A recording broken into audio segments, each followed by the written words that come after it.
Bienvenidos al consultorio digital de Bankinter, en el que vamos a tratar de responder la mayor cantidad posible de dudas de los clientes y todos los espectadores que han estado conectados.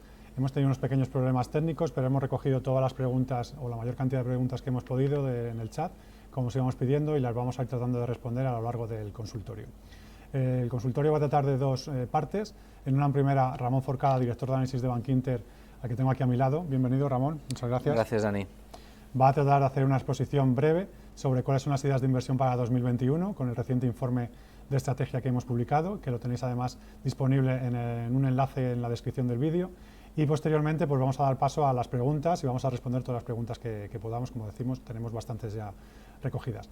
Pues ya sin más, vamos a comenzar. Leemos el clásico disclaimer de inversión, que son que los datos, opiniones, previsiones, estimaciones y recomendaciones contenidas en esta presentación se proporcionan únicamente con fines informativos y no constituyen asesoramiento de inversión. Deben, por tanto, no ser tratados como una recomendación personal para el inversor y, en ningún caso, como una oferta de compra, venta, suscripción o negociación de valores o de otros instrumentos. Pues ya sin más, doy la palabra a Ramón para que nos haga esta presentación tan interesante. Ramón, muchas gracias. Ok, gracias, Dani. No, estaba pensando que después, la ventaja que tiene leer unas advertencias legales es que cualquier cosa que uno vaya a contar después es mejor, ¿no? O sea que ya. Bueno, estamos ya en el año 21 y llevamos en el año 21 nosotros mentalmente desde noviembre. En noviembre subimos 2 veces exposición y esto lo contaré con un poquito más de detalle ahora, aunque no me voy a extender demasiado. De hecho, me voy a poner el reloj para limitarme a 10 minutos, como mucho. Nosotros defendemos que todo lo que podía salir bien ha ido saliendo bien, incluso desde los momentos más oscuros que se tuvieron lugar entre el 20 de marzo y el 20 de abril, ¿no? Ya a principios de abril nosotros defendimos que esto iba a ser un shock de impacto, no un cambio de ciclo. Después las cosas se han extendido un poco más, pero se ha demostrado que era un shock de impacto, que iba a haber una caída muy fuerte de mercado y que la recuperación iba a ser muy rápida, ¿no? Y eso es lo que ha sucedido, ¿no? Al principio pues la gente desconfiaba mucho, incluso los profetas de calamidades decían que este era un rebote del gato muerto, como se suele decir, etcétera. No lo es, ¿no? Cerramos el año con el Nasdaq 100 un 40% más o menos arriba de donde estaba al cierre del 19, con el S&P, el mercado americano, en definitiva en positivo, el DAX alemán también en positivo, y Europa pues va rankeando y va detrás, igual que los emergentes, o que la mayoría de los emergentes, porque la salida de esta situación pues no es tan rápida y las medidas que se han adoptado pues no son tan efectivas, ¿no? Bueno, lo más importante es que el 2020 fue un año de mercado, de caída y de recuperación rápida, que esa recuperación es consistente y que va a continuar, aunque más lentamente, en el año 21. Y va a continuar en el año 21 porque va a estar respaldada por la recuperación de las economías, que no va a ser simétrica, que hay economías que ya se están recuperando de manera muy firme, como es la neozelandesa, aunque esté olvidada y lejos, existe, y la australiana, y Estados Unidos lo está haciendo bastante bien. La siguiente probablemente sea Japón, Alemania. Y lo que tenemos es que tener en cuenta que esto es un proceso de reconstrucción que da firmeza a la recuperación del mercado del año 20 y que no podemos esperar que en el año 21 sea igual, pero sí que le va a dar el soporte que necesita la recuperación que hemos vivido para estar tranquilos al respecto, dentro de lo intranquilos que uno está siempre cuando está en el mercado, ¿no? Lo que hemos hecho, pues en noviembre, dar por descontado que ya estábamos en el año 21, aumentar exposición y ampliar opciones. Digo ampliar opciones porque nos concentramos mucho nosotros en recomendar Estados Unidos y tecnología, y es lo que funcionó. Pero esto tiene que tener continuidad en otros sectores, en otras geografías, etcétera, y eso es lo que hemos venido ampliando ya desde noviembre, porque, insisto, en noviembre ya estábamos en el año 21, ¿eh? Bueno, ordenando ideas, el viernes publicamos la estrategia de inversión, una estrategia de inversión que tiene este enfoque más constructivo y optimista que otra cosa. Argumentamos que todo lo que podía salir bien ha ido saliendo bien, que hay que tener paciencia, y en alusión a esto, a mí me gusta siempre mencionar a Warren Buffett. Soy un gran admirador suyo, no así de George Soros, pero sí de Warren Buffett. El mercado es un medio para transferir dinero de los impacientes a los pacientes, ¿eh? Y tengamos esto en cuenta porque vamos a oír continuamente comentarios y comentaristas y profetas de calamidades que no se sienten del todo derrotados, aunque han sido derrotados por la realidad, que nos van a advertir que esto no es sostenible. Pues esto es sostenible, ¿eh? ¿Qué es lo que podía salir bien y ha salido bien? Muchísimas cosas. En primer lugar, las elecciones americanas. Esto podría haber sido muy complicado, y de hecho nosotros bajamos un poquito exposición en septiembre en previsión de que esto realmente fuera complicado, ¿no? Y lo que tenemos es un desenlace muy bueno, un presidente demócrata que no vamos a tener tanto ruido en la presidencia como antes. Presidente demócrata significa algunas cosas que pueden no gustar al mercado, como más gasto público y control más intenso sobre las tecnológicas en cuanto a supervisión, regulación, pero las cámaras van a mantenerlo muy acotado todo lo que pueda hacer, de manera que es un equilibrio muy bueno entre las cámaras, me refiero a Senado y Congreso, que el Senado en Estados Unidos es una cámara ejecutiva, no como en España, es ejecutiva. Entonces todo lo que vaya a hacer Biden va a tener que ser aprobado por las cámaras, o prácticamente todo. De hecho, la mejor prueba de que este equilibrio está dando o va a ir dando buenos resultados es que ya se ha aprobado el segundo paquete fiscal americano en torno a 900.000 millones, que es mucho menos de lo que se esperaba, pero es un paquete. Y por lo menos han llegado a un acuerdo bipartisano, que dicen allí, que es entre los dos partidos, ¿no? ¿Qué más ha salido bien? Pues la vacuna. Nosotros creo que, bueno, y además ha quedado escrito, que en abril-mayo decíamos que por puro sentido común, entre noviembre y febrero, muy probablemente tendríamos una primera vacuna que tendría un grado de efectividad bajo, que sería mejorable, que el tiempo que nos defendería del virus pues sería limitado, pero que la tendríamos, ¿no? Y efectivamente la hemos tenido en ese plazo, pero además es que es mejor de lo que esperábamos tener. La versión, o las versiones, mejor dicho, no sé si serán mejorables o no, porque yo no soy microbiólogo ni soy médico, pero parece que tiene un aspecto mejor de lo esperado y en un tiempo más adelantado de lo esperado.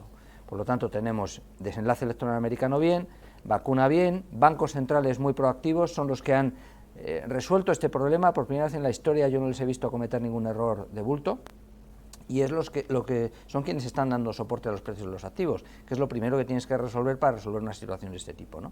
Que es un shock externo. O sea, esto no ha sido un ciclo económico, esto que hemos vivido ha sido una variable exógena que ha afectado a la economía global en un impacto tremendo, y que había que poner herramientas económicas de tipo fiscal, monetario, económico, para resolverlo, ¿no? Y de hecho se han puesto las herramientas desde el punto de vista monetario. Estaba pensando el fiscal se ha puesto también, porque ha habido bajadas de impuestos no solamente en Estados Unidos, sino también en Alemania, en Italia, en Francia, no así en España, y esto es algo que nos preocupa. Pero bueno, digamos que los bancos centrales, que es lo importante, han dado soporte a todo este proceso y lo seguirán haciendo. Y luego tenemos China, que el asunto de China, en cuanto a relaciones con Estados Unidos, yo creo que va a ser mucho más llevadero. Va a seguir habiendo problemas, tensiones, etcétera, pero esto ha acelerado la toma de decisiones hacia Asia-Pacífico. Se ha firmado un acuerdo que llevaban 10 años intentando cerrarlo en Asia-Pacífico y que parecía imposible de cerrar porque había que cerrarlo casi entre enemigos, entre países enemigos, ¿no? O por lo menos que se prestan una antipatía clara. Y lo han conseguido. El ASEAN, que ya estaba constituido para el libre comercio, que son los asiáticos pequeños, pues Vietnam, Camboya, Filipinas, etcétera, que ya existía. A ellos se une China, Japón, Corea del Sur, Australia, Nueva Zelanda. Ponen a un lado sus diferencias y progresivamente en los próximos 10 años van a, en la práctica, crear un mercado común sin aranceles, ¿no? Y esto es lo que realmente va a dar dinamismo al mundo, la parte de Asia-Pacífico, ¿no? Y yo creo que eso, en combinación con la vuelta del multilateralismo por parte del nuevo presidente americano, pues va a poner las cosas bastante más fáciles. Yo siempre he pensado que lo de China iba a suavizarse, pero que se firmara este acuerdo no. Por eso digo que también en este punto hay un resultado mejor de lo esperado. Y lo del Brexit, lo más que puede pasar es que entremos que estamos ya en tiempo de contingencia, ¿no? Que se adopten una serie de medidas provisionales hasta ver cuál es el acuerdo formal que se firma, pero que es un acuerdo que en cualquier caso no afecta al doble cero que nosotros llamamos, que es que cero contingentes, cero aranceles, que es lo que realmente le importa al mercado. De manera que este es un asunto que, si nos fijamos, además, al principio se le dio mucha importancia y luego, ya donde estamos hoy, carece de ella, ¿no? Se está discutiendo de pesca, de cuál va a ser la regulación a la que se puede recurrir con las diferencias futuras, la homogeneización en materia de seguridad y de calidad en los productos. Es decir, yo creo que estos temas ya son suaves de gestionar, por lo menos, ¿no? Así que todo lo que podía salir bien ha ido saliendo bien, y en el 2021 pues tenemos unos factores de soporte desde ya, yo pongo ahí en enero, pero que es noviembre. La liquidez de los bancos centrales, esto es fundamental, va a seguir ahí, y puede que se incremente. Hay una inercial reactivación de la economía a medida que la vacuna se vaya extendiendo en su aplicación y además la reacción positiva del consumo, no tanto de la inversión al principio, pero sí del consumo privado, yo creo que va a ser mucho más brusca por dinámica de lo que hoy se está descontando. Creo que en cuanto haya una oportunidad para que la gente pueda viajar, para que la gente pueda ir a hoteles, para que la gente pueda libremente ir a disfrutar de restauración al aire libre, etcétera, la recuperación va a ser muy rápida y eso va a animar enseguida también a la inversión empresarial, ¿no? Típico de un ciclo que se confirma en cuanto a recuperación hacia expansivo, más operaciones corporativas, fusiones, adquisiciones, esto es inflacionista para las cotizaciones, que en la práctica hay que tenerlo en cuenta, es muy bueno, y los riesgos son a la baja. Es decir, ahora uno intenta identificar, bueno, ¿qué puede ocurrir que me esté equivocando o no esté viendo para que estropee todo esto? Pues no lo sé, tendría que ser otro asunto como el virus, ¿no?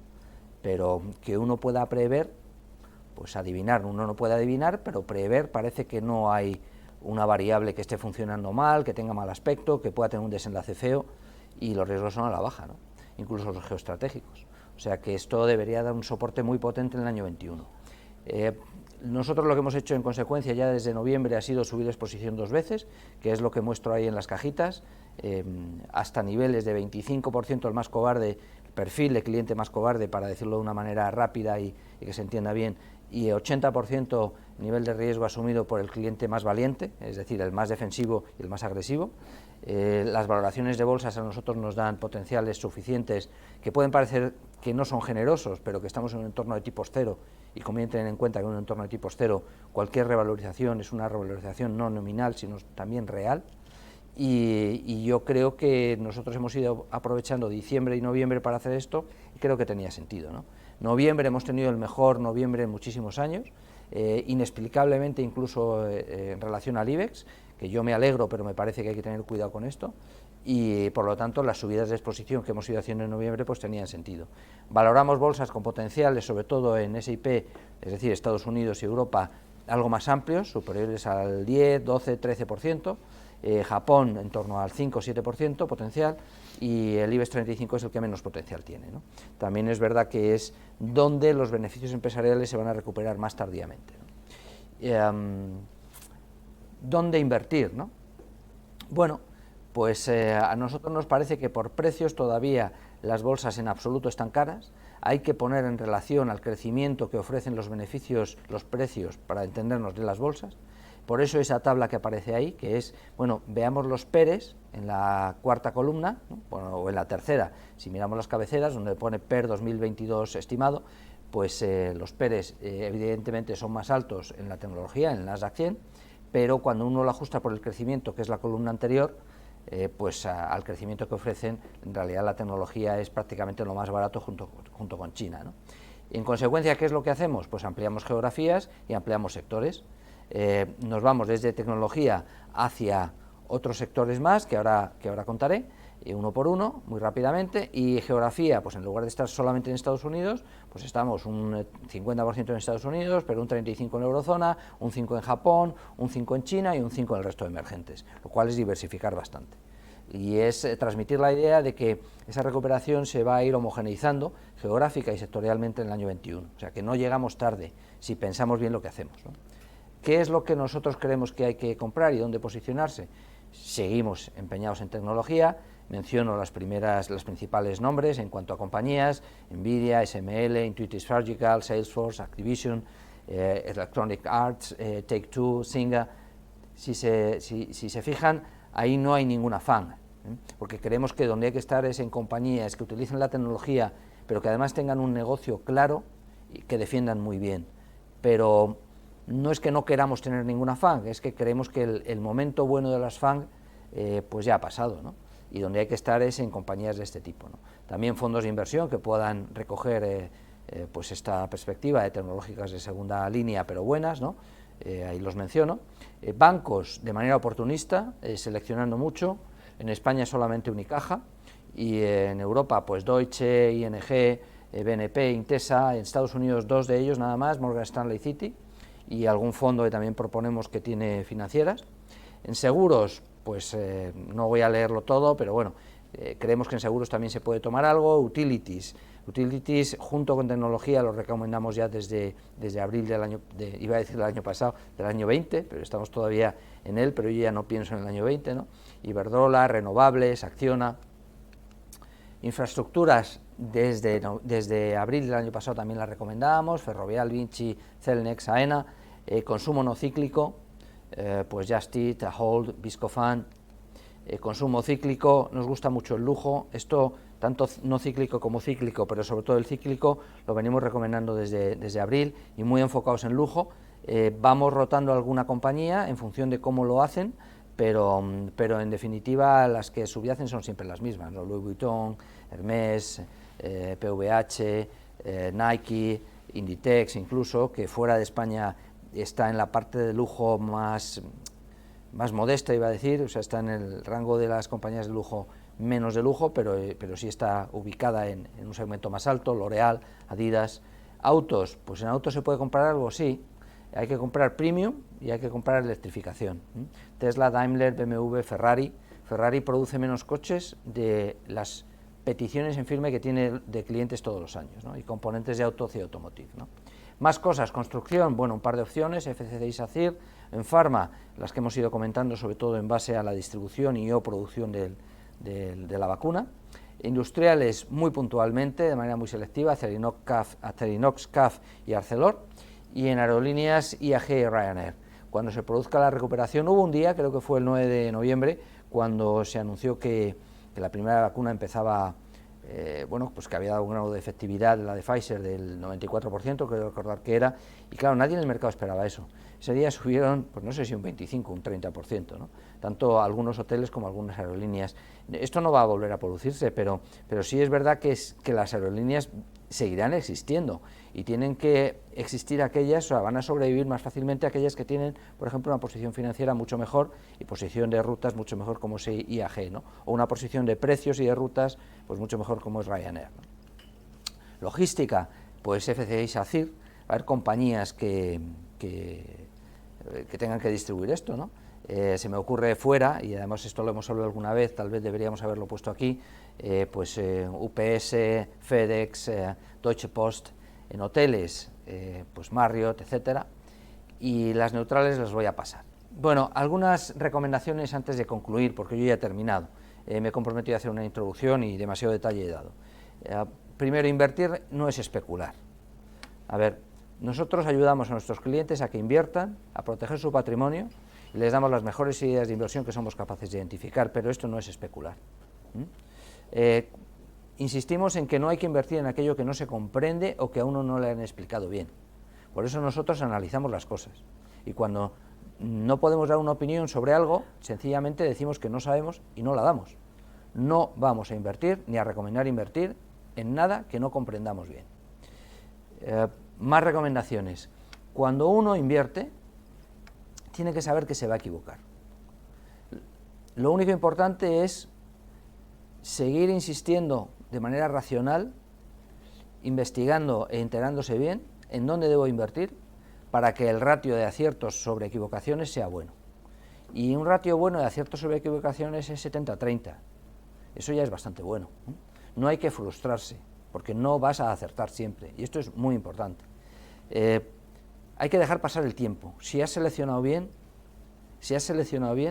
el tiempo juega a tu favor. Siempre y cuando no te encabezones. Si el mercado te dice que te has equivocado, hay un punto en el que uno tiene que rectificar y saber humillar y decir, pues esto, aunque yo creo que es así, algo hay que yo no lo he visto, que esta pérdida ya no estoy dispuesto a soportarla, y es muy bueno ponerse un stop loss, que eso no es especular, es limitar el dolor que uno está dispuesto a sufrir si se equivoca. Si uno no sabe hacer todo esto y uno no selecciona personalmente el activo, en consecuencia, no selecciona personalmente el nombre de la compañía, del fondo, de lo que sea en lo que va a invertir, no pasa nada, no tiene por qué hacerlo, pero entonces sí tiene que seleccionar personalmente a quien lo va a hacer. O sea, si no vas a seleccionar personalmente allí donde vas a invertir, tienes que seleccionar personalmente a quién va a decidir por ti dónde vas a invertir. Y es una relación de mutua confianza, que los resultados dirán si esa confianza la merece o no. Y una última recomendación. Costes históricos no son relevantes. A mí esto es de lo primero que me enseñaron en bolsa ya por el año 88-89, mi primer jefe. Nunca hay que decidir quedarse en una posición, en una compañía, en un fondo de inversión, en un activo, en una divisa, lo que sea, simplemente porque el precio, la cotización va cayendo y yo puedo ir comprando más barato. Porque ¿cómo voy a vender si lo compré mucho más alto? Esto no es así. Aquello que hoy uno analiza y no compraría, no debe tenerlo. Si lo tienes y reflexionando, y la pregunta es, ¿lo comprarías hoy? La respuesta es no.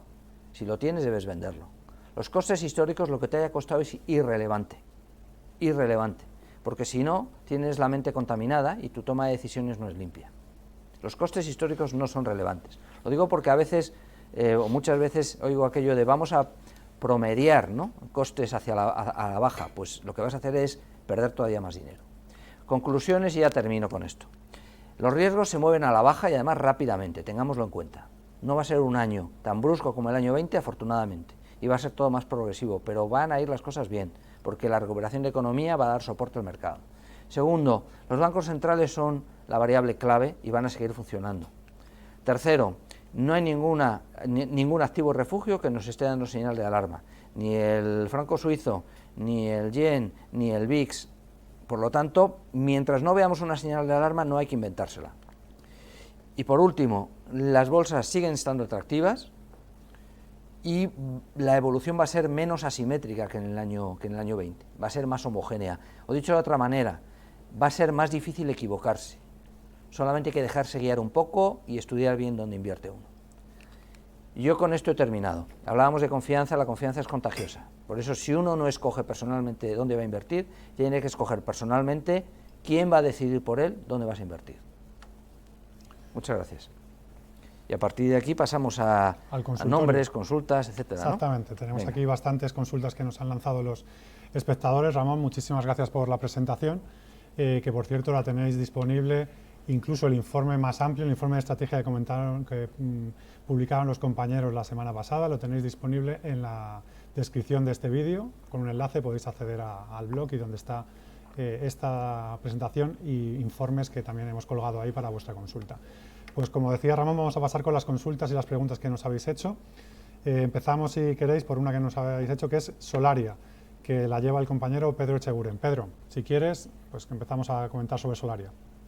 Sí, por supuesto. Muchas gracias por la pregunta. Es una compañía interesante que se ha incorporado al IBEX 35 recientemente en la última revisión. Y encima es un sector que está muy de moda, las energías renovables, y en este caso en concreto, pues la gestión de parques solares que utilizan la tecnología solar fotovoltaica. Es una compañía que tiene un plan de inversiones muy agresivo, o sea, quiere pasar de 75 megavatios de potencia instalada a 3.300 en algo menos de 3 años. Esto es un salto elevadísimo y se convertiría pues en el principal jugador en el mercado español en la energía fotovoltaica. Ahora bien, hay una serie de cosas que nos preocupan y no nos gustan demasiado. Siento decepcionar a más de uno, pero el primer punto es que el precio promedio de la energía está cayendo rápidamente. O sea, en los 9 primeros meses de este año el precio del pool ha retrocedido un 15%. Si comparamos esto con el precio promedio al cual Solaria vende su energía, la caída ha sido del 67%. Lo que le está sucediendo a la compañía es que ellos están pasando de un modelo de propiedad de parques solares basados en precios subvencionados.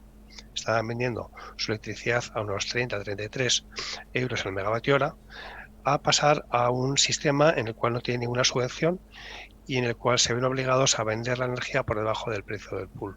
Entonces, esto les ha vuelto tremendamente sensibles al precio de la energía, que es una cosa que no sucedía antes. Y las perspectivas para el precio de la energía son a la baja. A medida que vaya entrando en una capacidad y vayamos retirando las plantas de tecnología térmica más antiguas, ya se han apagado bastantes centrales de carbón en nuestro país y más que se van a apagar, pues creemos que el recorrido del precio de la luz, de la energía, va a ir para abajo, con lo cual esto afecta negativamente a la compañía. Además de esto, su estrategia financiera es de invertir apalancándose muchísimo. O sea, el último dato que vimos de deuda financiera sobre EBITDA pues estaba por encima de 7 veces y creemos que va a llegar prácticamente a 10. Esto nos parece exagerado y es un nivel de riesgo que no consideraríamos asumible. Nuestra valoración de la compañía, utilizamos un modelo de descuento de dividendos y con unas hipótesis pues quizás un poco más agresivas de lo que sería razonable, nos lleva a un precio objetivo de 15,50 euros y el valor está cotizando prácticamente a 20, con lo cual creemos que está sobrevalorado. Ahora bien, hay una cosa que no podemos ignorar y es que estamos viendo entradas de dinero en el sector de las energías renovables. Es una temática que está de moda y que los inversores buscan compañías y buscan compañías de tamaño. Y este es el principal atractivo que supone Solaria. Y es posible que aguante el nivel de precios actual. No le debemos recorrer al alza y precisamente por este efecto de entrada de fondos, pues nuestra recomendación es únicamente de neutral. Y esa es nuestra visión de Solaria. Muchas gracias por la pregunta. Perfecto, Pedro, muchísimas gracias. Pues si queréis pasamos con la siguiente consulta, que es de Tesla. Si nos preguntaba Juan si tiene recorrido aún después de las subidas que acumula en los últimos meses. Y esta pregunta la va a contestar la analista Esther Gutiérrez. Esther, todo tuyo. Hola, muchas gracias por la pregunta. En un día muy especial para Tesla, porque es justo el día en que se ha incorporado al S&P 500, ¿no? Nosotros tenemos recomendación de comprar sobre el valor desde febrero de este año. Uno de los motivos era que esperábamos que finalmente se produjera, ¿no?, esta incorporación al S&P 500 y lo que nos encontramos ahora es que muchos inversores preguntan si siguen existiendo catalizadores para el valor, ¿no? Nosotros pensamos que sí, el primero llegará con los próximos resultados del cuarto trimestre, ¿no?, donde pensamos que se confirmará un objetivo ambicioso de producción de en torno a 500.000 vehículos este año y, como digo, pensamos que así será, ¿no? Aparte, pensamos que se anunciarán objetivos mucho más ambiciosos para 2021 y que muy probablemente nos sorprenderán y serán pues un nuevo impulso para el valor, entre otras cosas porque si uno va siguiendo más o menos las noticias de muchos proveedores que tienen una dependencia importante de Tesla, lo que va viendo es que están aumentando capacidad como si estuvieran preparándose, ¿no?, para tener que atender a estas necesidades. Otro factor importante es que va a seguir sostenida la cuenta de resultados de la compañía por muchos créditos que obtiene de otras compañías, de otros fabricantes, a los que les resulta mucho más eficiente, digamos, formar pools con Tesla y rebajar así su nivel de emisiones para cumplir con las regulaciones exigentes no solamente en Europa, sino incluso en países emergentes como China, y que necesitan seguir aportándole a Tesla lo que para ella es esta vía de beneficios. Y todo ello en una compañía que ya presenta muy pocas dudas, ¿no?, sobre solvencia y demás, que ha sido uno de los debates más importantes en el pasado. Por ese motivo pensamos que el valor seguirá soportado, lo que no es pues muy sostenible, ¿no?, es ese ritmo de crecimiento que hemos visto este año. La acción pues acumula una revalorización superior al 700%. En ese entorno, más o menos, había muchas dudas de qué pasaría cuando se incorporara el S&P. La realidad es que solo retrocede un menos 4,5%, más o menos estoy viendo ahora mismo la cotización. Así que sí existen catalizadores, pero el ritmo de subida del valor pues será previsiblemente y lógicamente pensamos un poco más lento, ¿no?, más gradual a lo largo del próximo ejercicio. Muchas gracias. Perfecto, Esther. Muchísimas gracias. Pues como tenemos bastantes preguntas sobre inversiones en Estados Unidos y fuera de España, incluso de Europa, voy a recoger también el de ese testigo y voy a preguntarle a Ramón qué recomendaría, porque vemos siempre mucha reticencia en los inversores domésticos a invertir fuera de España, quizá porque sea lo más cercano, lo que más conozcamos, pero ¿qué recomendarías? Porque veo que vuestra cartera, vuestras inversiones están muy centradas también en que invertamos en Estados Unidos, en tecnología. ¿Qué recomendarías, Ramón? Casi esto es más un consejo psicológico. ¿Qué recomendarías a las personas que tienen miedo a invertir más allá de España, ya sea en Europa o incluso en Estados Unidos? ¿Cómo enfocarías a esta pregunta? Bueno, a ver, yo lo que les diría es que si es posible que echen un vistazo a las carteras modelo, porque tenemos una cartera modelo que es puramente de compañías americanas, ¿no?, y que además pues en el año llevan como un más 30%. La estaba buscando, pero ahora no me ha dado tiempo, y está en abierto, además cualquiera puede acceder a ella. La tenemos muy pesada en compañías que son tecnológicas de segunda línea, pero que creemos que excluyendo las FANG son las que van a seguir haciéndolo muy bien. Por ejemplo, una línea de compañías son los videojuegos, que es algo que entiende todo el mundo, es fácil de entender. Electronic Arts, Singa, pues son compañías que no todo el mundo les suenan, pero que yo creo que hoy ya tienen más negocio que las propias películas. O sea, Hollywood se ha quedado atrás con respecto al mercado de videojuegos, y que por dar algo diferente yo creo que es algún picoteo que se puede ir haciendo, ¿no?, en cuanto a compañías. Y luego en términos de fondos, que yo no sé si es también la pregunta por ahí o no, pero por si acaso pues haría un fondo que a nosotros nos gusta mucho y tenemos en carteras, que es un fondo de Morgan Stanley que se llama US Advantage, que tiene también un poquito de riesgo, es bolsa americana, tiene cierta tecnología, pero yo creo que no tiene que ser incompatible el empezar a hacer algo en Estados Unidos con no tomar un poquito más de riesgo en aquello que creemos que lo va a hacer mejor, ¿no? Porque es que si no, es muy sencillo coger y decir, bueno, pues que se indexe al S&P 500, ¿no? Pero yo creo que esto tiene un poquito más de elaboración, y es más bonito. Perfecto, muchas gracias, Ramón. Pues seguimos con las preguntas si queréis, que tenemos muchas y queremos que entren la mayor cantidad de ellas posibles. Pasamos ahora a ACS, nos preguntaban, que lo lleva el analista Juan Tuesta. Juan, cuando quieras. Hola, buenos días, buenas tardes. Pues gracias por la pregunta. La verdad es que ACS, nosotros en el sector constructor nos gustan más otros nombres, ¿no? Y de hecho ya comentaba Ramón en su presentación al principio, compañías como FCC o SACIR, porque precisamente su negocio, a pesar de que son constructoras, es el negocio quizá menos constructor dentro del sector. ACS tiene una exposición más a construcción y además ACS se ha visto bastante lastrada a lo largo de todo este año por la caída de los tráficos de Abertis, ¿no? Que es una de las principales accionistas de esta compañía. Entonces, en ACS nosotros, a pesar de todo, sí que después de las caídas que hemos vivido y sobre todo después de un hecho muy significativo que ha sido el anuncio de la venta a Vinci de su negocio de ingeniería por un múltiplo que la verdad es que ha sido una sorpresa, yo creo que para todo el mercado. La han vendido por un múltiplo de en torno a 9 veces EBITDA, cuando este tipo de compañías en el mercado están cotizando entre 6 y 6,5 veces EBITDA. Esta venta, la verdad es que el día que se anunció, supuso una subida muy significativa de valor y pensamos que cuando se materialice y cuando sobre todo sepamos qué va a hacer ACS con ese dinero y dónde lo va a invertir, puede ser un nuevo catalizador para el valor. Nosotros en ese sentido tenemos un precio objetivo que son 33 euros por acción, le da cierto recorrido y pensamos que a medida que se vayan conociendo más detalles de la operación de Vinci, la acción lo debería ir reflejando. Entonces, en resumen, en el sector constructor nos gustan más otras compañías, nos gustan más FCC y SACIR, pero en ACS sí que pensamos que a medio y largo plazo hay valor y que a medida que se materialicen las noticias de la operación de Vinci, debería ir subiendo. Perfecto.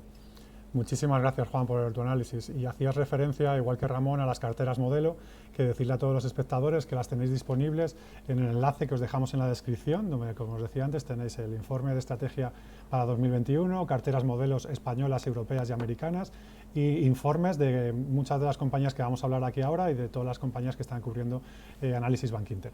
Seguimos, si queréis, con las consultas. En este caso nos preguntaban también por los bancos, que tienen mucho peso, como sabéis, en el IBEX 35 en España. Y bueno, este es el turno del analista Rafael Alonso, que cubre este sector. Rafael. Gracias, Dani, y a la audiencia por su comprensión con el operador y por el interés. Bueno, nosotros llevamos mucho tiempo fuera de bancos. Cuando digo mucho tiempo, estoy refiriéndome a 2018, 2019 y hasta noviembre de 2020, porque el entorno era desafiante, era complicado y gran parte de los retos del sector no han cambiado. Me estoy refiriendo a los tipos de interés bajos muchísimo tiempo, necesidad de mejorar en eficiencia y rentabilidad, pero sí que es verdad que los bancos están en una situación de solvencia pues francamente buena en comparación con crisis anteriores, que el esfuerzo en provisiones ha sido muy alto, por tanto, que el panorama, gracias a los esfuerzos realizados en el pasado de cara a 2021 de recuperación económica y, por tanto, de demanda de crédito, cambia mejor y que surgen oportunidades. Nuestra estrategia, insisto, no es generalizada, es oportunista y de manera muy selectiva, como apuntaba Ramón en la primera parte de este WebEx videoconferencia, como queramos llamarlo, es oportunista y selectiva. Es decir, nos centramos en entidades con ratios de solvencia muy elevadas, ratios de cobertura de morosidad por encima de la media y con estrategias de negocio enfocadas hacia la generación de mayores comisiones y en nichos de mercado donde vemos potencial para el 2021. Los nombres son Deutsche Bank, Unicaja aquí en España, Intesa San Paolo en Italia, ING en Holanda, Citigroup en Estados Unidos y sobre todo Morgan Stanley allí.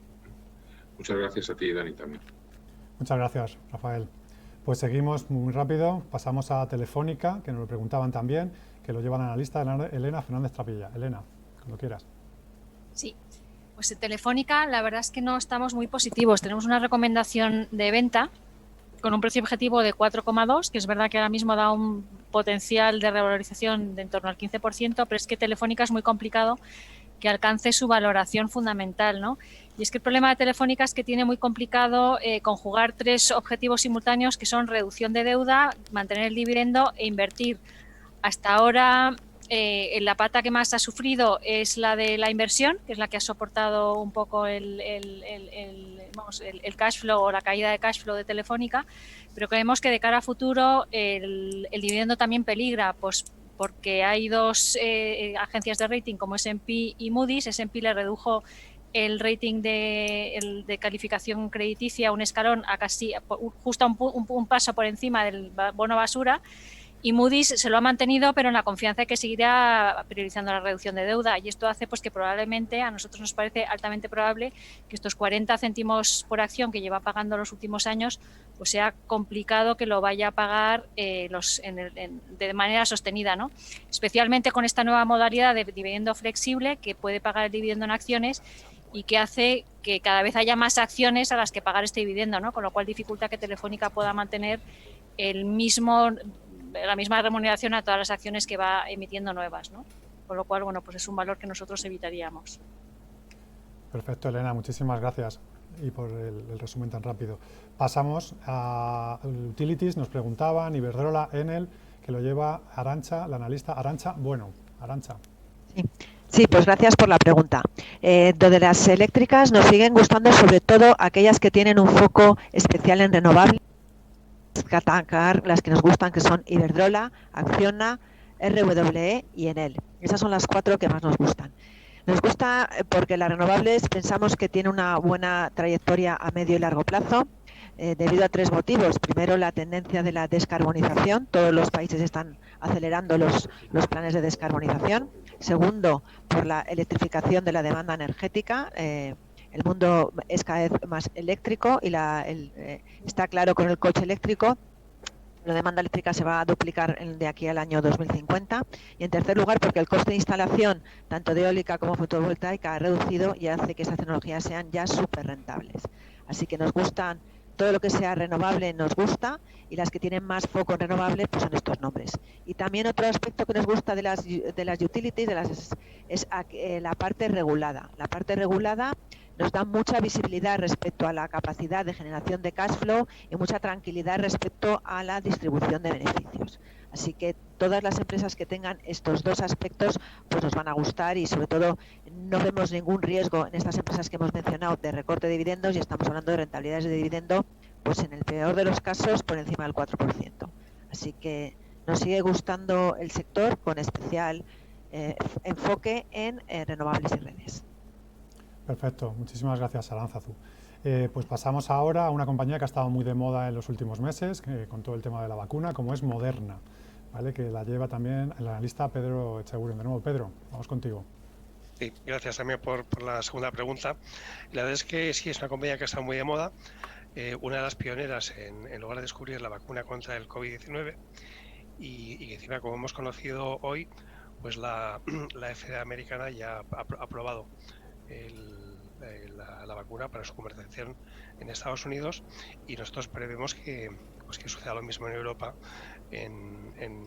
a finales de este año o la primera semana del año que viene. Está por ver, porque en principio la reunión de la Agencia Europea del Medicamento estaba agendada para el día 11, que no recuerdo que era de enero, pero bueno, han adelantado la reunión equivalente para aprobar la vacuna de Pfizer, que han recomendado que se apruebe, y bueno, pues estamos esperando a ver si también tiene suerte los de Moderna y les adelanta la reunión pues para poder iniciar la comercialización de la vacuna posiblemente en los últimos días de 2020. Pero bueno, eso es un margen de días que tampoco tiene mucho impacto. La vacuna ha supuesto un gran proceso transformador para Moderna. Esta es una compañía que venía de vender pues aproximadamente 60 millones de dólares. Esto no es nada para una farma americana, y tenía un EBITDA negativo del año de 500 millones. Estos son datos del año pasado. Las previsiones son que venda más de 12.000 millones en el año 21 y que entre una EBITDA pues de más de 7.000 millones. O sea, ya es un proceso transformador. Ahora bien, hay una serie de problemas en el horizonte.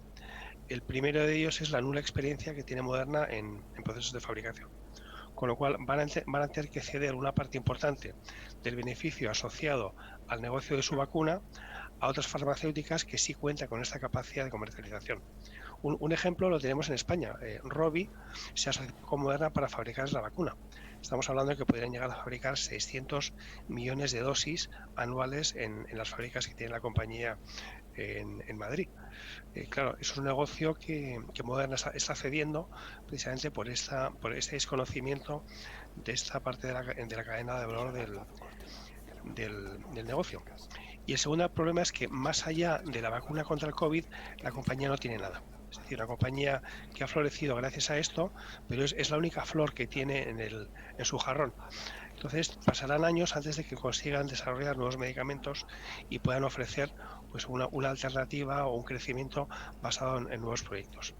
Nosotros vemos la compañía correctamente valorada. O sea, está cotizando pues en el entorno de 140 a 145 dólares la acción, viene de 155, ha caído, y nuestra valoración, considerando el negocio que le va a aportar el COVID-19, son 140. Con lo cual nuestra recomendación aquí es neutral. Y muchas gracias por la pregunta sobre Moderna. Perfecto, Pedro. Pues vamos con la siguiente pregunta muy rápido, que nos llega de Martí, y que quería la opinión sobre Intuitive Surgical, que es una empresa que, como sabéis, pues ha crecido bastante en estos últimos meses y demás. Pues vamos a pasarlo con la lista. Juan Tuesta. Juan, tu turno. Sí, estupendo. Pues muchas gracias por la pregunta. La verdad es que Intuitive Surgical es un poco uno de los ejemplos de compañías que mencionábamos antes, ¿no? De a lo mejor más segunda fila, menos conocida, menos famosa que las clásicas FANG, pero sin embargo que lo está haciendo fantásticamente bien, y que además, bueno, pues es una empresa de tecnología médica que es líder mundial en cirugía robótica a través del famoso robot de cirugía no invasiva Da Vinci, ¿no? Al final nosotros vemos Intuitive Surgical como una opción atractiva para invertir en el sector tecnológico, pero además teniendo en consideración otras temáticas de inversión que a día de hoy están claramente al alza, como puede ser la robótica o la salud. Por tanto, pues es un valor que a pesar de lo que ha subido, nos sigue gustando, y que pensamos que los números irán refrendando positivamente la evolución de la compañía. Así que para nosotros es un comprar, claramente. Perfecto. Muchas gracias, Juan, y más por la brevedad también, que así nos da tiempo a que entren muchas más preguntas. Os recordamos a todos los que estáis conectados a este webinar que el equipo de análisis de Bankinter hace infinidad de informes y de videoanálisis. Si queréis que os lleguen a vuestra app de YouTube, si queréis que os avise YouTube cada vez que suban un informe, por favor, darle a seguir al canal y a la campanita que tenéis debajo del vídeo, para que todas esas alertas os lleguen y podáis tener rápidamente, en cuanto ellos sacan los informes y los videoanálisis, que os lleguen al móvil, que son siempre muy interesantes. Seguimos con otra pregunta que nos hacían, que era el tema de renovables, que lo lleva el analista Aranzazu Bueno. Aranzazu, cuando quieras. Sí, bueno, pues esto un poco lo he contestado antes al hablar de las utilities. Las renovables es un tema que va a estar aquí durante mucho tiempo, porque se está produciendo un cambio en el modelo energético en el que las renovables son las claras ganadoras. Lo que comentaba antes es que estamos ante un proceso de descarbonización. Todos los países están acelerando sus planes de reducción de emisiones de CO2. Además, en segundo lugar, tenemos esta tendencia de la electrificación de la demanda energética. El petróleo pues va a reducir su peso y se va a ser suplementado por la electricidad, y lo vemos claramente en el coche eléctrico. Y de las posibles fuentes de generación, pues claramente las renovables son las que es la mejor opción. Aparte de que no emiten, pues son cada vez más baratas, ha reducido mucho el coste de instalación de la fotovoltaica y la solar. Y cuando en los casos que no sea posible la electrificación, la descarbonización vía la electrificación, pues será el hidrógeno verde el que tomará aquí la relevo.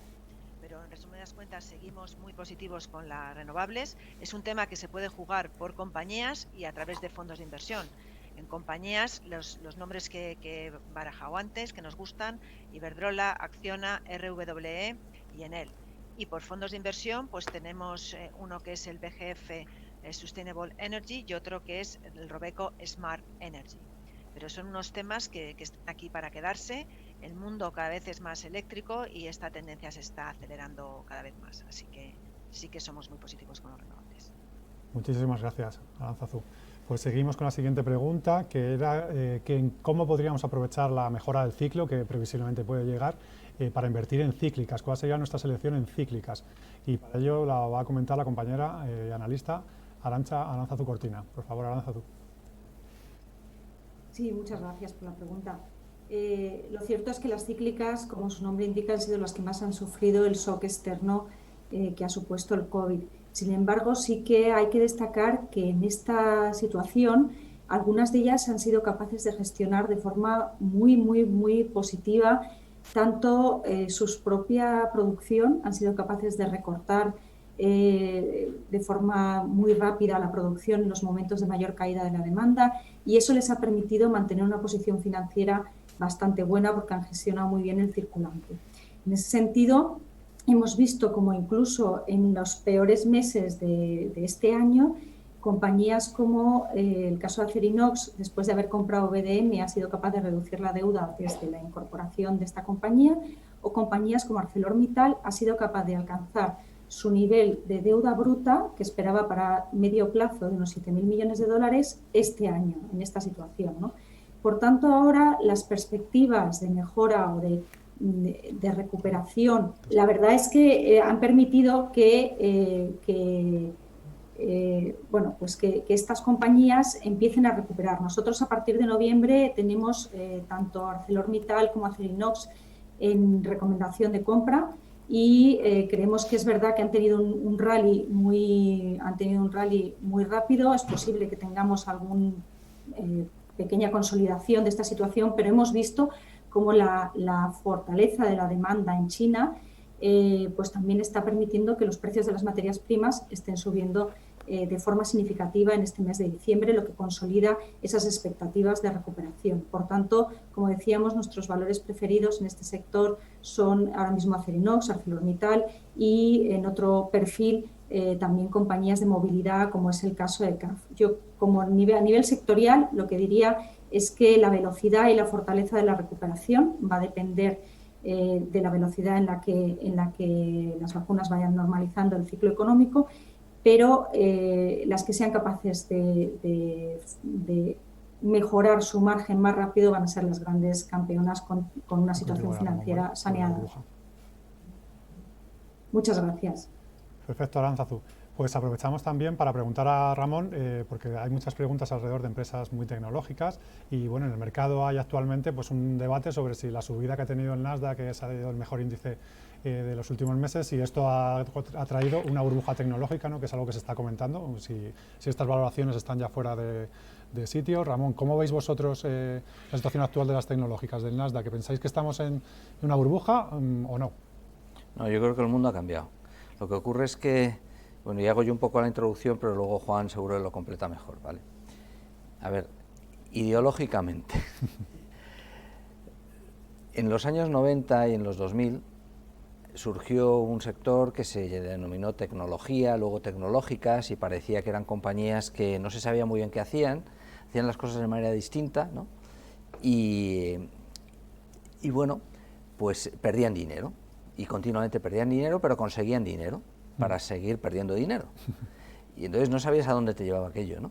Y era imposible, de verdad, valorarlas. Entonces no podíamos decir los analistas, bueno, esta compañía sí, esta no, esta vale tanto y tal, ¿no? Y además se dio en situaciones absurdas. Yo recuerdo aquello de Terra, por ejemplo, etcétera, ¿no?, en España.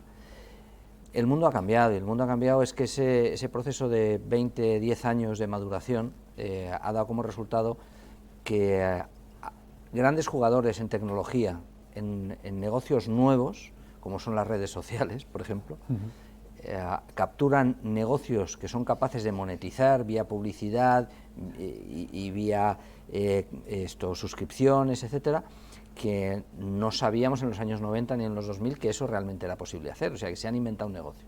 Y además se lo han inventado y son líderes a tal escala que tienen que intervenir para frenarlas en cuanto a su dominio de ese mercado, ¿no?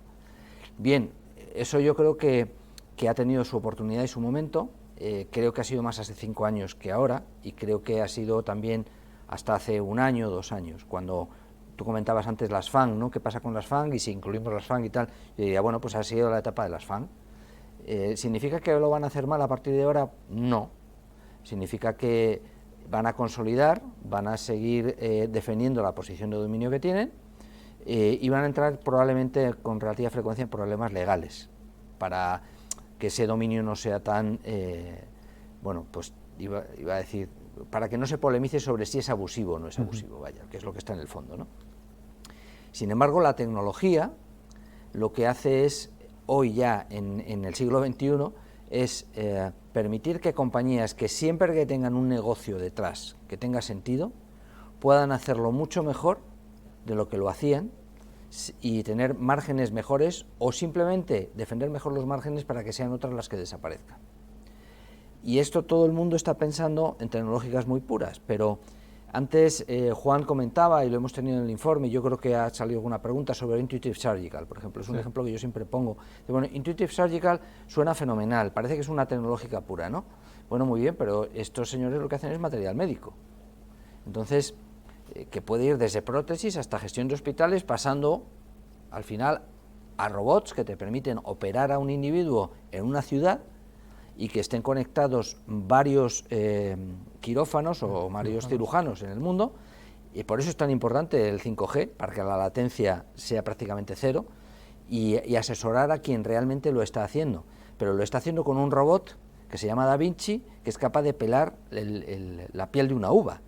Y por lo tanto la precisión en la intervención quirúrgica es brutal, y la participación de los mejores expertos es posible sin que nadie se mueva del país donde está. O sea, puede atender una intervención quirúrgica un doctor desde Johannesburgo y operar a alguien en Berlín o en cualquier otro. Entonces, ¿esto qué es? ¿Esto es una compañía tecnológica o es una compañía que tiene un negocio que está relacionado con la sanidad, pero utiliza la tecnología para diferenciarse y distanciarse de las demás? Pues yo creo que es esto segundo, ¿no? Y si me voy más a arrimar más a negocios convencionales, cuando Inditex, vía la tecnología, es capaz de tener una logística brutal que aporta incluso para distribuir mascarillas cuando los gobiernos son capaces de hacerlo, esto es una compañía de textil o es una compañía tecnológica. Pues es una compañía de apparel retail, como se dice de manera muy elegante, ¿no? Es decir, al fin y al cabo de textil, que se puede situar poco a poco más o menos arriba en la gama, ¿no? Acercarse al lujo, incluso devorarlo un poco en determinados países, española de éxito, pero que el éxito lo tiene gracias a 2 factores, en mi opinión. Luego, Elena, que me corrija, con toda libertad, Elena, que es, yo soy capaz de poner la moda a precios asequibles y además esos cambios de moda ponerlos en el mercado de manera muy rápida, y la tecnología que tengo en logística, es decir, en distribución y en fabricación, es de primera línea, de manera que es cuando los demás quieren seguirme, yo ya he terminado con esa línea de moda, para entendernos. Además lo he puesto en cualquier lugar del mundo, está en 200 países. Y sin embargo, creo recordar que el número de tiendas se está estabilizando en los 3 últimos años en torno a 7.500, 7.700. O sea, ya no crece más en tiendas físicas, porque va a tener menos, pero son tiendas bandera, son tiendas donde hay una experiencia de venta, etcétera, y donde recoges aquello que has pedido. Entonces, esto es tecnología, es textil, es ropa, o sea, ¿qué es, no?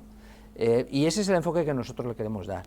O sea, que se entiende mejor cuando decimos que queremos estar en Activision, en Electronic Arts, en Take-Two, en compañías de juegos, y se entiende peor cuando decimos que queremos estar a lo mejor en Inditex o en Intuitive Surgical, porque los negocios son entendibles, pero la utilización que hacen de la tecnología es tremenda, ¿no? Y yo creo que esto es lo más importante, es lo que intentamos plasmar en las carteras modelo, que a veces tenemos compañías que parece que no son tecnológicas porque no se califican como tales, pero resulta que sí lo son en base a esta forma de verlo, ¿no? Perfecto. Ramón, muchísimas gracias. Juan, no sé si quieres añadir algo a lo que decía Ramón, y también te aprovecho que te tiro ya la pregunta que la traía Ramón de las FAN, ¿cómo las veis? Si quieres entrar en alguna que te guste más o si alguna que te guste menos, el grupo de Facebook, Amazon, Netflix, este grupo Google, o sea, Alphabet, coméntanos, ¿cómo lo ves? Perfecto. Pues la verdad es que poco más que añadir a lo que ya ha mencionado Ramón, ¿no? Al final yo creo que el resumen de su mensaje es que los crecimientos de los beneficios a futuro del Nasdaq 100 y de las compañías tecnológicas en general son los que refrendan las valoraciones. Y yo creo que ni mucho menos estamos en un punto similar al famoso boom de las .com que se vivió en los principios de los 2000, ¿no? Entonces, hoy por hoy, para que nos hagamos una idea, el PER 50 de una compañía tecnológica, si esa compañía es capaz de duplicar su beneficio en apenas 2 años, como es el caso de muchas de las compañías que estamos mencionando, se convierte en un PER 25, lo cual hace que al final los múltiplos que pueden resultar caros, si los ajustamos por crecimiento a futuro, al final no sean ni mucho menos tan caros. Al final lo que va a buscar el inversor siempre son historias de éxito, historias con barreras de entrada y sobre todo historias con una capacidad de mantener recurrentemente esos crecimientos de beneficio. Como decía también Ramón antes, y entrando un poco en tu pregunta de las FANG, es verdad que las FANG han corrido muchísimo a lo largo de este año. Tenemos un Apple, un Amazon, un Netflix que han subido en torno al 70% a lo largo de este año. Y por tanto pensamos que ese ritmo de crecimiento y de subida debería empezar a aflojar un poquito, y por eso estamos mirando compañías que están en esa segunda línea, que es verdad que hay que rascar un poco más en los números y que hay que profundizar un poquito más en ver cómo lo van a hacer, pero que creemos que es donde va a haber mucho más valor este año, ¿no? En nombres más de segunda fila y en tendencias y en segmentos de la tecnología que lo pueden hacer muy bien. Es el caso de los videojuegos, como mencionaba Ramón, ¿no? Un sector que está en consolidación, que está viendo operaciones corporativas, como hemos visto por parte de Electronic Arts, por parte de Zynga, que han estado comprando compañías más pequeñas en este último año, y donde además todo el tema del distanciamiento social y el confinamiento ha provocado un crecimiento muy fuerte. Sectores como semiconductores también han subido muchísimo este año, pero es un sector donde también, entrando en nombres específicos, ¿no? Como puede ser una SML, un Nvidia, un TSMC, pensamos que sigue habiendo valor. Es decir, es más difícil, es más complicado a lo mejor que el año pasado o que el año 2020 encontrar valor, pero seguimos pensando que hay mucho valor en los nombres más de segunda fila frente a las famosas FANG, ¿no? Las FANG nosotros nos han gustado mucho este año, pero hay dos factores que son la subida fuerte del precio y, en segundo lugar, como mencionaba también Ramón, el tema de la presión de los tribunales, cuestiones de competencia, de prácticas anticompetitivas que les pueden afectar este año, y sobre todo pues todos hemos visto estos días pues nombres como Facebook, nombres como Google, que se han visto un poquito marcados por esta preocupación y que puede ser un cierto lastre para la cotización a lo largo de este año. Pero en definitiva sigue gustándonos la tecnología, pero más nombres de segunda fila, y estamos un poquito más fuera de las FANG de cara a este año. Esa sería la idea resumida. Perfecto, Juan. Muchísimas gracias. Pues vamos a coger ahora un valor que ha sufrido mucho en la bolsa española a raíz de la pandemia, como es IAG, un sector de aerolíneas, y que lo lleva la analista Pilar Aranda. Pilar, cuando quieras. Pues muchas gracias. Bueno, pues lo primero que querría decir es que desde luego que la vacuna tiene impacto en la economía, y esto a su vez, por supuesto, tiene impacto tanto en turismo como en aerolíneas. Eso es lo que nos lleva a elevar nuestra recomendación a comprar del sector aerolíneas. Eso sí, siendo muy selectivos y escogiendo solo compañías que tengan balances sólidos y que además, bueno, pues tengan una posición de liderazgo en el sector. Y un buen ejemplo de ello, desde luego, que es IAG, ¿no? Y escogeríamos IAG como nuestra aerolínea favorita por 3 motivos principales, ¿vale? El primero de ellos sería, bueno, pues que es muy atractiva en términos de valoración. Pensemos que este año, bueno, pues ha caído prácticamente un 70%. Además, tiene un balance muy saneado, tiene una caja en torno a 9.000 millones de euros, que en principio le permitiría sortear esta situación, y sobre todo teniendo en cuenta, bueno, pues que dentro de poco se va a comenzar a comercializar masivamente la vacuna.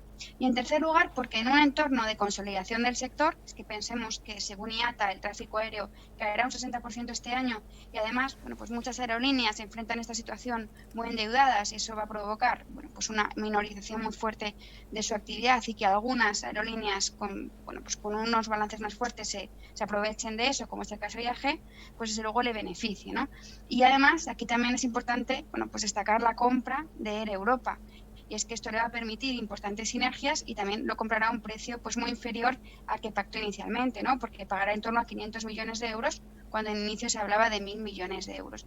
De manera que en el universo de las aerolíneas nuestra favorita sería IAG, eso sí, pues teniendo en cuenta que es solo para perfiles muy dinámicos, para un horizonte temporal de largo plazo, y sabiendo que la volatilidad pues puede ser muy elevada en momentos puntuales.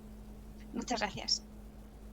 Perfecto, Pilar, muchísimas gracias a ti. Pues abrimos un nuevo sector, como es el de los seguros, y para ello contamos con Eduardo Cabero, nuestro analista de seguros, que nos preguntaban, Eduardo, por Mapfre en concreto, que la he visto también antes cuando Ramón daba las carteras o los valores en los que había que invertir, aparecía por ahí Mapfre. Cuéntanos cómo lo ves.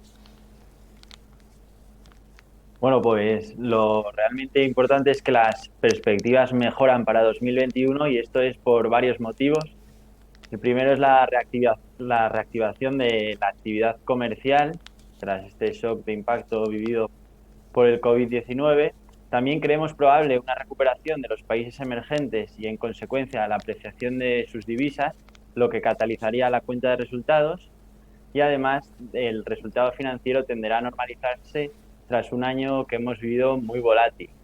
El punto clave está en que el regulador mantiene la recomendación de no repartir dividendos, a excepción de aquellas compañías que dispongan de cómodos ratios de solvencia, y Mapfre es una de ellas, cosa que valoramos positivamente el mantenimiento de este reparto de dividendos, que se irán normalizando progresivamente tras los recortes vistos este año. El dividendo por acción que esperamos con cargo a 2020 es de 0,11 euros por acción, lo que supone un recorte del 23%.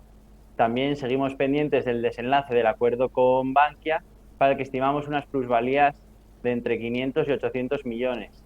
Descartamos que repartan un dividendo extraordinario con estas plusvalías. Esto nos lleva a mantener una recomendación de compra con un precio objetivo de 1,97 euros. Muchas gracias, Dani. Perfecto, Eduardo, muchísimas gracias a ti y también por la brevedad, que así como decíamos antes nos sigue dando tiempo a meter más preguntas. Os recuerdo que por si acaso alguien se haya conectado o está pasando un poco rápido el consultorio, tenemos en la descripción del vídeo enlace para que os descarguéis las carteras modelo, española, europea, americana, el informe de estrategia y un montón de informes que elaboran los analistas de Bankinter sobre compañías españolas y europeas. Entonces, seguimos ahora, están saliendo mucho empresas americanas. Con lo cual, lo que necesitamos un poco, yo creo que llega el momento de hablar también sobre el movimiento del euro y el dólar. ¿Qué nos puede pasar? ¿Cómo se va a mover este par? Y si necesitamos cubrir la cartera debido a si esperamos unos movimientos mayores de un debilitamiento del dólar, que si tenemos lógicamente inversiones en dólares y el dólar se debilita, pues ahí la cartera tendría también un movimiento. Para ello vamos a hablar con Arantxa Bueno, que nos va a cubrir y nos va a decir cómo podemos hacer o qué esperamos del euro y el dólar. Arantxa, todo tuyo. Sí, gracias, Dani. Pues nuestra visión para el dólar para el año 2021 es una tendencia de depreciación frente al euro. Y es que vemos 4 motivos para esta tendencia. En primer lugar, es que el dólar pues pierde atractivo como moneda refugio, como activo refugio, ya que, como contó Ramón al principio, todas las incertidumbres que había al principio se están solucionando. Así que el primer motivo sería pues la pérdida de atractivo como activo refugio. En segundo lugar, es que prevemos una política de mayor gasto presupuestario con la administración Biden. Así que esto llevaría también pues a un dólar más debilitado. En tercer lugar, vemos una política exterior por parte de esta administración Biden mucho más transparente, previsible y menos beligerante contra Europa, con lo cual eso le daría un desahogo al euro. Y en cuarto lugar, también un fortalecimiento del euro con la puesta en marcha del Fondo de Recuperación, que supone un fuerte impulso al proyecto común europeo. Pero esta tendencia depreciatoria la vemos limitada, tampoco la vemos muy abultada por 2 motivos. Primero, pues como también comentaba Ramón, las cámaras americanas están divididas, así que habrá más gasto presupuestario, pero no ilimitado. Y en segundo lugar, porque el Banco Central Europeo también pues podría haber inconveniente en la fortaleza del euro y podría actuar pues para evitar que tenga un impacto negativo en la inflación o en el crecimiento. Así que vemos tendencia depreciatoria pero moderada y vemos un rango que se podría mover este año hasta el 1,25 y hasta el 1,27 para el año 2002. Así que esa es la respuesta de nuestra visión sobre el dólar. Perfecto, Arantxa, pues nos viene muy bien para tener controladas las carteras y qué podemos esperar del dólar y el euro durante los próximos meses. Aprovechando que hemos hablado justo ahora del dólar, pues vamos a recoger una pregunta doble que nos hacían sobre Zoom y Shopify, que son 2 empresas tecnológicas que, bueno, pues Zoom ya lo utilizamos casi todos y, bueno, Shopify, pues ahora nos contará el analista Juan Tuesta cómo lo ve, que ha sido también un valor que se ha disparado en los últimos meses en Estados Unidos. Juan, tu turno otra vez. Zoom y Shopify, muy brevemente, por favor. Estupendo, pues nada, muchas gracias por la pregunta. La verdad es que entre Zoom y Shopify, nosotros nos gusta más Shopify. Nos gusta más, primero porque ha subido un poquito menos, la verdad es que la subida de Zoom en el año es absolutamente espectacular, es un 500%, y pensamos que Shopify está también en múltiplos más atractivos, ¿no? La verdad es que Shopify es un negocio que está funcionando muy bien, es una plataforma de creación de empresas a través de e-commerce para que puedan operar en e-commerce, y la verdad es que el crecimiento está siendo absolutamente espectacular. Vemos algo más de barreras de entrada en Shopify que en Zoom. Al final Zoom es un servicio de videollamada que todos conocemos y donde es verdad que hay cada vez más competidores y donde la capacidad para diferenciarse es un poquito más complicada. En Shopify la verdad es que la capacidad de ser diferentes es mayor, sobre todo tiene una plataforma para móviles espectacular, y en ese sentido pues la verdad es que se va a seguir viendo beneficiada por un crecimiento a futuro, que en Zoom lo vemos también, pero lo vemos un poquito más en riesgo que en el caso de Shopify. O sea que la respuesta corta sería: nos gusta más Shopify que Zoom, a pesar de que las dos compañías pensamos que son excelentes y que lo van a seguir haciendo bien. Muchísimas gracias, Juan. Pues pasamos ahora otra vez de empresa. Vamos a hablar de una española que también ha subido muchísimo en los últimos meses, como es Celnex, y para ello contamos con el analista Juan Moreno. Juan, todo tuyo. Sí, Dani, muchas gracias. Bueno, pues Celnex la tenemos con recomendación de comprar. La llevamos recomendando ya más de un año. Ha hecho un más 40% en lo que va de año, y la verdad es que aunque creemos que los crecimientos, que la revalorización va a ser algo menor en 2021, seguimos estando muy positivos en el valor. El potencial de revalorización es un 25%, y básicamente estamos positivos por tres motivos. En primer lugar, el negocio de torres de telecomunicaciones no se ve afectado por el virus, y no solo eso, sino que además se ve beneficiado. Lo que ha puesto de manifiesto el virus es que las necesidades de datos son cada vez mayores. Además, la compañía tiene una capacidad importante de crecimiento, y creemos que el 5G o la entrada de 5G representa una gran oportunidad de crecimiento para la compañía. Y por último, no tiene riesgos regulatorios, y esto es importante porque es una compañía, no hay tantas compañías con visibilidad de flujos de caja, con resultados recurrentes y estables, que no tengan ningún tipo de riesgo regulatorio, ¿no? Y este es el caso, con lo cual ya les digo, estamos muy positivos en el valor. Probablemente suba, aunque suba algo menos que lo que hemos visto en 2020, en torno a más 25%, y nuestra recomendación es comprar. Sin más, te devuelvo la palabra, Dani. Gracias, Juan. Pues pasamos ahora con otra pregunta que nos hacía José Ignacio, que no es exactamente de acciones, pero nos viene bien también porque no hemos tocado este tema, como es la renta fija. Y bueno, pues nos preguntaba en concreto si es rentable tener un fondo de inversión de renta fija a 2 años vista, tal y como está el mercado.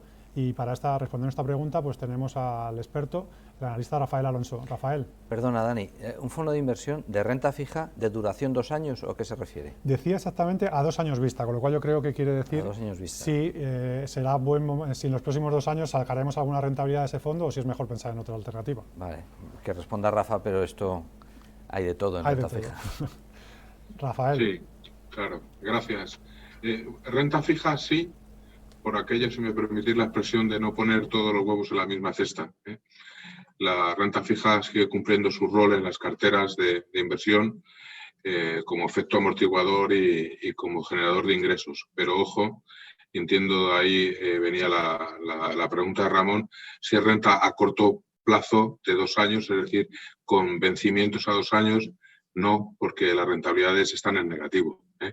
Para ganar dinero en renta fija, en 2021 hay que hay que tener primero una visión global, es decir, aprovechar los mercados globales, rentabilidades donde todavía en gobiernos hay positivas, por ejemplo Italia, y con mentalidad de crédito o de renta fija privada, de empresas.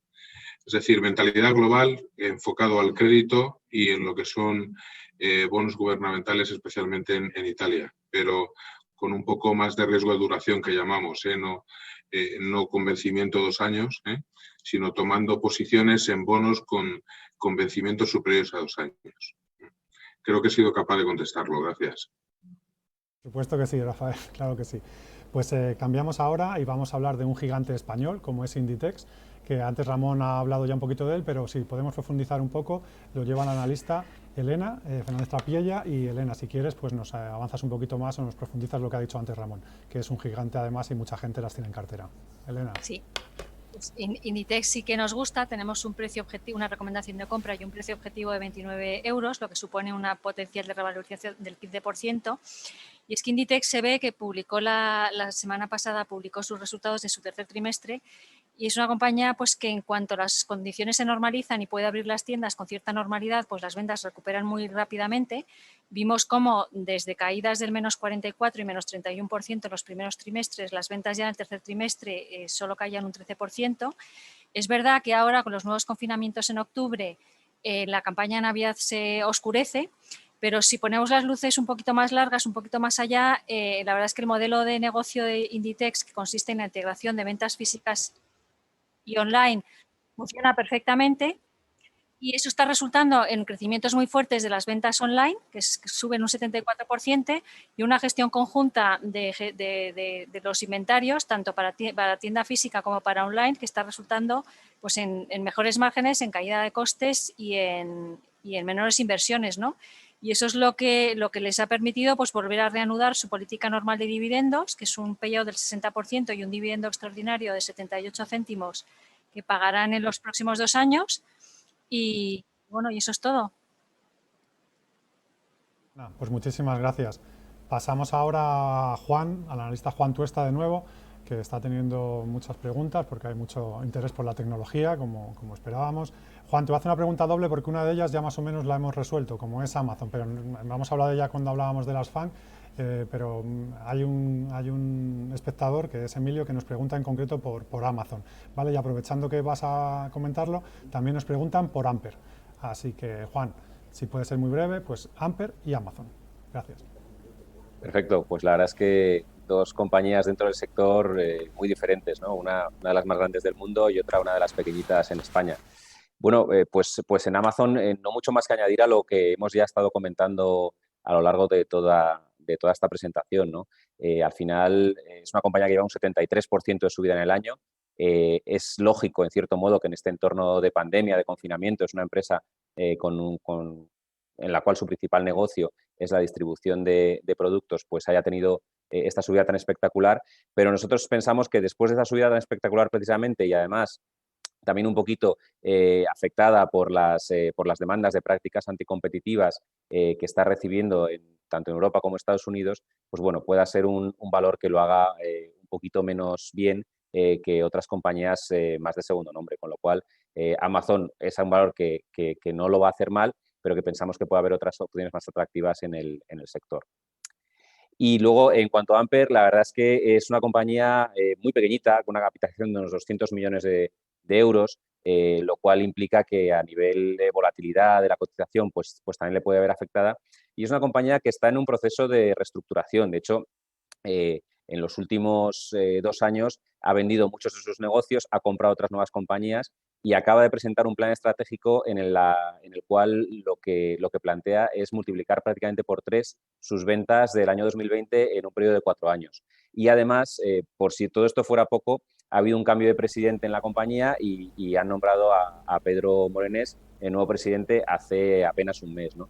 Todo esto es lo que nos lleva a ver una compañía en proceso de reestructuración, en proceso de cambio y que todavía tiene mucho por demostrar, tiene mucho que hacer para llegar a cumplir los planteamientos que nos está presentando, y mientras no los cumpla y mientras no tengamos un cierto delivery de todas estas promesas, de todos esos planes estratégicos, pues nosotros nos mostramos ciertamente prudentes, y además en un valor tan pequeño, tan ilíquido y tan volátil como Amper, pues razón de más, con lo cual el resumen de la idea es que a corto plazo pues no estaríamos en la compañía. Si a medio o largo plazo va cumpliendo sus planes estratégicos, pues nos iríamos planteando cambiar la recomendación, pero a corto de momento no estaríamos en ella.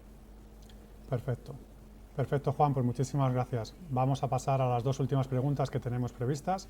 La primera sobre un tema que se habla en todas las mesas, todos los fines de semana casi, como es la vivienda en España.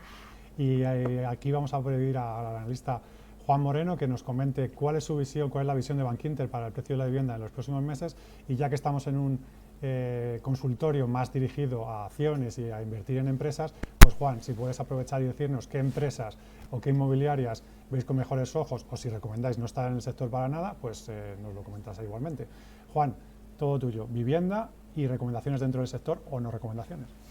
Sí, Dani, pues muchas gracias por las preguntas. Bueno, pues como decías, efectivamente recomendamos no estar en el sector en estos momentos. Por el lado de la vivienda esperamos caídas de precios de en torno al 9% acumulado entre 2020 y 2021. Estimábamos menos 4% para 2020 y menos 5% para 2021. Probablemente se acumule, caiga algo menos en 2020 y se acumule algo más para el 21. Pero bueno, las perspectivas no son buenas. Por el lado de los activos de las OCIMIs, de las compañías de los activos patrimonialistas, pues aunque mejoren las perspectivas económicas, los riesgos siguen estando, o las principales incertidumbres sobre el sector siguen estando vivas. ¿Por qué? Porque el teletrabajo y el comercio electrónico han venido para quedarse y la tendencia es claramente de crecimiento, y esto va en detrimento de la rentabilidad de los activos de oficinas y de centros comerciales. Tan solo mantenemos una recomendación positiva en activos logísticos, pero la verdad es que no hay grandes compañías cotizadas que tengan una exposición muy significativa a activos logísticos. La que más tendría en estos momentos sería Merlin Properties, con en torno al 12-13% de la cartera, pero también tiene exposición a oficinas, a centros comerciales, que de momento creemos que hay que ser sumamente prudentes. Perfecto, Juan. Muchísimas gracias de nuevo. Y ya para terminar, la última pregunta, aunque luego daremos paso también a Ramón para que nos haga una pequeña reflexión y un cierre. En las carteras de Bankinter y en los informes recomendamos mucho consumo, y vamos a pedir al analista Luis Piñas, que se va a estrenar en esta última pregunta, ¿qué compañías recomienda dentro del sector de consumo? Luis, pues todo tuyo, te estrenas y a ver si nos haces las mejores recomendaciones para el año 2021. Muchas gracias, Dani. Bueno, pues es verdad que en las carteras también tenemos parte de consumo. Hay que diferenciar consumo cíclico de consumo básico. Por la parte que me toca, que es consumo básico, sería pues una buena alternativa para añadir un perfil más defensivo a las carteras. No tener solo exposición pues, a sectores con potencial como tecnología, sino un poco pues para darle ese balanceo y tener algo más defensivo. Entonces, por este lado, también es importante diferenciar entre compañías que lo hacen bien porque tienen una estructura de balance buena y un negocio con sentido, de otros negocios que, a pesar de tener mucho reconocimiento, pongo nombres como por ejemplo Danone o Nestlé, pero que a nivel de balance y a nivel de negocio pues tienen ciertos problemas. Entonces, por dar nombres concretos, nuestras carteras pues recomendaríamos a nivel español desde Eurofoods hasta Viscofan. En concreto, estos dos son nuestros favoritos dentro del IBEX o del mercado continuo, porque por el lado de Eurofoods, por ejemplo, bueno, pues se ha visto muy beneficiado por el aumento de consumo doméstico, pues todos estamos comiendo más en casa, productos básicos, en su caso es pasta y arroz, y que además se ve beneficiado por una disminución de la renta disponible de las familias. Y por el lado de Viscofan, pues también es una empresa que es líder a nivel global en el ámbito de embutidos, hace bueno, pues el envoltorio de los embutidos. Es una empresa súper solvente, con capacidad de pago de dividendo, que ha hecho inversiones tecnológicas muy grandes y que le están funcionando, y que el negocio que tiene pues parece que tiene potencial para los próximos años. Y luego, pues yéndonos un poco a Europa, pues también recomendaríamos Ahold. En este caso, Ahold se beneficia sobre todo de su capacidad de ventas online. Es una distribuidora pues que tiene centros comerciales, supermercados, se beneficia también de las ventas domésticas, pues también estamos yendo más a los supermercados, más que a los restaurantes, se beneficia por este lado, y además porque es una empresa que los últimos 4 años ha hecho una inversión muy fuerte en cuanto a la parte tecnológica, de alcanzar al cliente más online, y esto es lo que le ha permitido impulsar sus ventas durante este 2020, que ha sido bastante complicado. Y si queremos algo en Estados Unidos, pues sería un perfil similar, Walmart. Walmart es el líder americano y casi diría que a nivel global en ventas retail de consumo básico, tiene muchísima capacidad en ventas online, presencia en emergentes, que también está teniendo mucho tirón por este lado, y pensamos que es una buena alternativa para tener unas carteras americanas o en una cartera global si tenemos de distintas geografías. Pues muchísimas gracias, Luis. Muchísimas gracias a todos los analistas de Bankinter por este consultorio que han respondido bastantes preguntas. Terminamos ya. Pedirles nuevamente disculpas a los que hayan estado conectados al directo a primera hora. Como se suele decir, son cosas del directo, pero bueno, hemos hecho este consultorio a posteriori y está ahora mismo a disposición de todas las personas. Solamente recordarles lo que hemos dicho durante el consultorio. Debajo en la descripción del vídeo les dejamos un montón de accesos a información. Tienen informes al último informe de estrategia, tienen acceso a las últimas carteras modelo que se van renovando cada mes, la española, la europea, la americana. Además, tienen acceso también a los informes sobre compañías de las que se han hablado en este consultorio y otras que también están analizando los compañeros en España y en Europa. Y también decirles que ahí debajo también les dejamos un acceso al broker de Bankinter, donde pueden encontrar también ofertas y promociones, tanto si son clientes y todavía no tienen una cuenta de valores, como si tienen una cuenta de valores en otro banco y la quieren traspasar a Bankinter. Recuerden también que para estar al día de todas las informaciones que elabora el equipo de análisis, todos los vídeo consejos, todos los vídeo informes, todas las vídeo carteras que elaboran un montón de contenido, que sigan al canal de Bankinter y que le den a la campanita para que les lleguen cuanto antes a sus móviles. Y yo sin más paso la palabra a Ramón para que despida este webinar. Pues Ramón, a ver si nos puedes dejar algún consejo para 2021 para tener buenas inversiones. Bueno, pues yo creo que hay que seguir haciendo lo que hemos venido haciendo, o por lo menos lo que hemos recomendado que se hiciera, ¿no? Que es estar más expuestos a Estados Unidos que al resto del mundo, interiorizar que realmente es con la tecnología que hoy hay y de la cual disponemos todos en estos aparatitos tan sencillos, pues con esa tecnología tú puedes invertir en cualquier lugar del mundo, en cualquier sector, a unos costes ridículos, en mi opinión. Entonces, que tengamos en cuenta que, hombre, que el que uno sea parisino no significa que deba invertir en Nestlé o en Louis Vuitton. Aquí hay un mundo más allá de esto y que puede comprar bonos australianos corporativos si quiere hacerlo. De manera que, igual que hemos visto cómo la tecnología antes eran las FAN, compañías que veíamos que o nos preguntábamos si podían ganar dinero o no ganar dinero, qué es lo que estaban haciendo, tal, luego todo eso va tomando forma y te sorprende.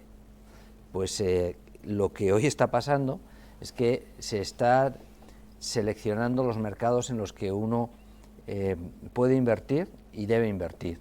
De manera que un francés no tiene por qué invertir en compañías francesas, puede invertir perfectamente en compañías americanas y a unos costes ridículos, insisto. Entonces, esto lo defiendo con cierta alegría porque creo que nuestra estrategia tiene que seguir enfocada pues, sobre todo hacia el mercado americano y que tenemos que buscar compañías como las que ofrecemos y otras que se nos ocurrirán, pues no es fácil, hay muchísimas compañías en Estados Unidos. Una de las grandes ventajas de invertir en Estados Unidos es que tienes de todo. Claro. Y que es, es realmente una plantación de compañías, unas más crecidas, otras menos, pero que no que tenemos aquí, ¿no? Y que no es tanto por decir, oiga, no hay que invertir justo aquí donde estamos, sino que lo que hay que hacer es decir, mire, vamos a invertir allí donde nos ofrecen aquello que nos parece que es donde va a estar el futuro, ¿no? Y ojalá estuviera aquí, pero si no está cerca no pasa nada. Entonces, que sigamos invirtiendo mucho en Estados Unidos, que la economía americana va a seguir dando compañías líderes, que a lo mejor ahora son de tamaño mediano y que las vemos como de medianas y nos da miedo y después nos sorprendemos de lo que ocurre. Esa sería la primera reflexión que a mí me gustaría dejar, porque estamos muy pesados con lo de Estados Unidos, tecnología, y quiero explicar qué es tecnología para nosotros, que no es comprar compañías grandes tecnológicas que son las FAN. Eso ya lo sabe todo el mundo, hasta los taxistas. O sea, esto, cuando los taxistas te cuentan algo, ya es que está muy consolidado, ¿no? Y segundo lugar, hombre, que en nuestra opinión deberíamos tener paciencia con nosotros mismos y con las inversiones que realizamos. Nosotros no ayudamos a especular. Entonces puede ocurrir que no recomendemos aquello que más está subiendo esta semana, pero eso es irrelevante. Yo no sé si acertaremos mucho o poco, creo que acertamos más de lo que nos equivocamos, pero que allí donde estemos, que invirtamos, que no especulemos, que tengamos paciencia y que esa paciencia, si está bien escogido, dará buenos resultados. Y yo creo que con esas dos ideas yo me daría por satisfecho, porque luego uno puede extenderse mucho sobre nombres, compañías, fondos de inversión, si es mejor un ETF. No, mire, conceptos sencillos. Comprende aquello en lo que inviertes. selecciona mucho y no te frustres si te equivocas, te vas a equivocar. Ten paciencia y deja madurar las inversiones. No te empeñes, los costes históricos no son relevantes. Si tú no comprarías algo hoy, si lo tienes, véndelo. O sea, principios muy sencillos. Y bueno, pues yo creo que eso es lo mejor que puedo recomendar, de verdad. Muchísimas gracias, Ramón. Muchísimas gracias de nuevo a todos los analistas de Bankinter y, por supuesto, muchísimas gracias a la audiencia que ha disfrutado de este webinar y nos vemos en una próxima ocasión. Muchas gracias. Gracias, muchas gracias.